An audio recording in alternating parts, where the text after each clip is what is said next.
ముఖ్యంగా ఈరోజు ఈ యొక్క కూటమిని చూసి మొత్తం బెదిరిపోతున్నారు, అదిరిపోతున్నారు. వాళ్ళు నోటికి వచ్చినట్టు అవాకులు చవాకులు జరిగినటువంటి కార్యక్రమం అని చెప్పి నేను తెలియజేస్తున్నాను.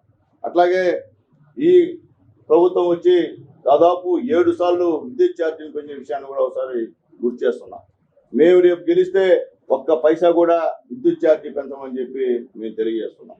అట్లాగే బస్ ఛార్జీలు కూడా దాదాపు 4 సార్లు పెంచిన గవర్నమెంట్ ఉంటే ఇది వైఎస్ఆర్సీపీ గవర్నమెంట్ తెలియజేస్తున్నాం.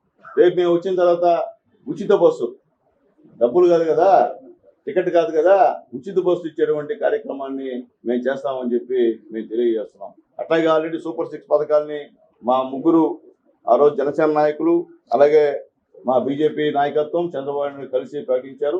ఖచ్చితంగా సూపర్ 6 ఖచ్చితంగా గెలిచినటువంటి 1-2 నెలల నుంచి ఆ యొక్క సంక్షేమ పథకాలను కూడా ప్రాజెక్టులు చేయే విధంగా మేము సహకరిస్తాం. అలాగే బీసీలకి 50 సంవత్సరాలకే పెన్షన్ ఇచ్చే విధానాన్ని కూడా మేము తెలియజేస్తున్నాం. మళ్ళీ అవ్వలకి తాతలకి అందరూ చెప్తున్నాం 4,000 రూపాయల పెన్షన్. చంద్రబాబు నాయుడు గారు గెలిచిన మస్ట్ నెలే మీ అందరూ కూడా 4,000 రూపాయల పెన్షన్ ఇచ్చేటువంటి పరిస్థితి ఉంటుందని చెప్పి మేము తెలియజేస్తున్నాం. కాబట్టి ఈ వైఎస్ఆర్సీపీ చెప్పేటువంటి మాటలు మీరు నమ్మకని చెప్పి మేము తెలియజేస్తాం. ఇది కుట్రంట, నాకు అర్థం కావట్లే. అంటే మీరు ఈ 4 సంవత్సరాలు 9 నెలలు ఏ విధంగా ఈ రాష్ట్రాన్ని అన్యాయం చేశారో, ఏ విధంగా రాక్షసులు ఈ రాష్ట్రాన్ని దోచుకున్నారో అదే కన్ను చేయాలనుకున్నారా ఎలక్షన్ కోడ్ వచ్చినా కానీ? అంటే రాజ్యాంగం లేదు ఎక్కడ? అంటే మీకు అట్టకాని చేసే మాత్రం ఇది బ్రహ్మాండంగా ఉంది రాజ్యాంగం అంటారు, లేకపోతే మాత్రం ఇదంతా రాక్షస పాలన, ఈ తెలుగుదేశం పార్టీ ముగ్గురు కుమ్మక్కే చేస్తున్నారని చెప్పి మీరు ప్రచారం మొదలు పెడతారు. ఏమయ్యా అన్యాయం కదా? ఎలక్షన్ కోడ్ వచ్చిన తర్వాత కూడా మీరు ఈ విధంగా వాలంటీర్ ఉపయోగించుకోవడం మంచి పద్ధతి అని నేను తెలియజేస్తున్నాను.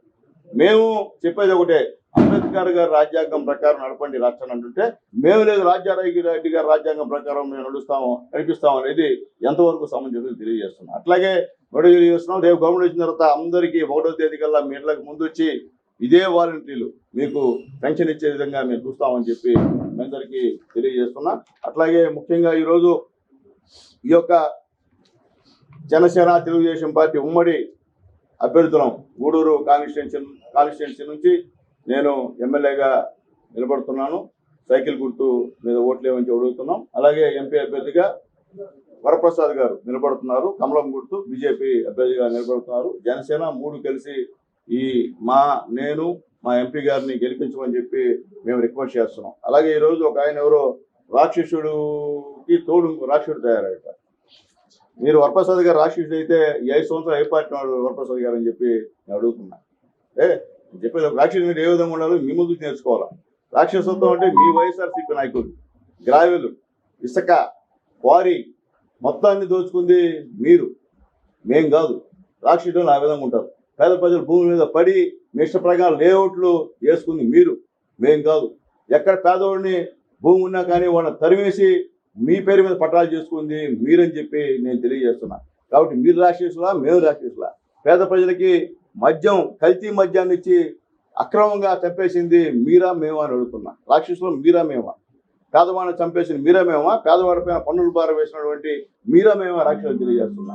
ముఖ్యంగా ఈ గూడూరు నియోజకవర్గంలో 7 రోజులు నీళ్ళు లేకపోతే దిక్కు ముక్కలేక అల్లాడుతుంటే ఈ రోజు కూడా మీరు రెట్టిఫై చేయకుండా ప్రభుత్వం సంబంధించిన మీరా మేమా రాక్షసులు అని తెలియజేస్తున్నా. ఈ నియోజకవర్గంలో ఎక్కడ కూడా ఒక లైట్ ఆరిపోతే వెలిగించే దిక్కు దిశ లేనటువంటి మీరా మేమా రాక్షసులు అని చెప్పి మేము తెలియజేస్తున్నాం. మేము ధైర్యంగా చెప్తున్నాం. ఈరోజు నేను అభ్యర్థిగా ఏ ఊరికి వెళ్ళినా ప్రతి ఊర్లో ఎంతో కొంత పేదలను సహాయం చేస్తున్నా. ఎవరైనా సునీల్ కుమార్ సహాయం చేశాడే అంటారు, కానీ సునీల్ కుమార్ రాక్షసుడిని ఎవరు చెప్పరు. మీరు ప్రజల్లో మాట చెప్పండి, వాళ్ళ యొక్క నుంచి ప్రతిస్పందన ఏ విధంగా ఉంటుందని చెప్పి నేను తెలియజేస్తున్నా. మీరు అదే వరప్రసాద్ గారితో ఎందుకు మీరు స్నేహం ప్రారంభించారో, ఎందువల్ల మీరు విడిపోయారో మీ కార్యకర్త అందరికీ తెలుసని చెప్పి మరొకసారి నేను తెలియజేస్తున్నా. కాబట్టి మీరు వ్యక్తిగతంగా రాక్షసులు లేకపోతే ఇంకోకోళ్ళు అనాల్సిన అవసరం లేదు. మీలో ఉన్నటువంటి ఆ యొక్క రాక్షసత్వాన్ని బయట పెట్టేందుకు మీరు మాట్లాడడం అంటే మీకు కడుపు మంట, మీకు అర్థమైపోయింది. మీ సీన్ సితారా అర్థమైపోయింది, మీ గ్రాఫ్ పడిపోతుందని అర్థమైపోయింది. కాబట్టి మీరు నోటికి వచ్చినట్టు మాట్లాడడం మంచి పద్ధతి కాదని చెప్పి నేను వాళ్ళకి హితవు పలుకుతున్నా. అట్లాగే ముఖ్యంగా ఇక్కడ గూడూరు కాన్స్టిట్యున్సీలో సంబంధించిన ఎలక్షన్ కోడ్ ఉల్లంఘిస్తూ వాళ్ళ ఇష్ట ప్రకారంగా గందరగోళంగా అవుట్ల దగ్గర నుంచి అలాగే బ్యాండ్ దగ్గర నుంచి ఇష్ట ప్రకారంగా తిరిగేటువంటి కార్యక్రమం ఈ గూడూరు నియోజకవర్గం. ఎవరు రాక్షసులు? మేమా మీరా రాక్షసులు? ఈ విధంగా తిరిగేటి మీరా మేము అని చెప్పి మేము అడుగుతున్నాం. కాబట్టి దయచేసి ఎలక్షన్ కమిషన్ స్పందించాలా, రిటర్నింగ్ అధికారి స్పందించాలా.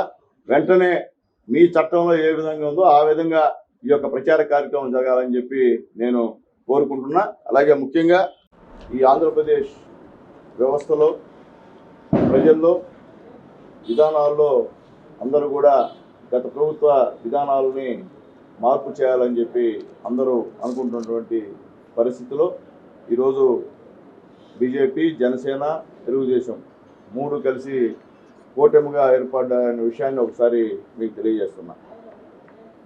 ఈ రాష్ట్రంలో గత ప్రభుత్వంలో ఉన్నటువంటి వ్యవస్థలని, విధానాలని మార్చాలని ప్రజలు అంటున్నారు. అందుకే మా కూటమి ఈరోజు ఒకటైందని చెప్పి నేను తెలియజేస్తున్నాను.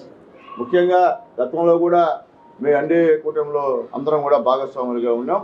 ఎన్నో అభివృద్ధి కార్యక్రమం రాష్ట్రం కేంద్రం నుంచి రాష్ట్రానికి రావాల్సినటువంటి నిధుల్ని మేము తీసుకొని వచ్చి బ్రహ్మాండమైన అభివృద్ధి కార్యక్రమాలు ఈ రాష్ట్రంలో చేశాం. ఈరోజు 4 లైన్ ఉందంటే వాజ్పేయి గారు ఉన్నప్పుడు, ఆ రోజు చంద్రబాబు నాయుడు గారు ముఖ్యమంత్రిగా ఉన్నప్పుడు కేంద్ర ప్రభుత్వం, రాష్ట్ర ప్రభుత్వం సఖ్యతగా ఉన్నాయి కాబట్టి ఆ రోజు నిధులు ఇచ్చారని చెప్పి మేము తెలియజేస్తున్నాం.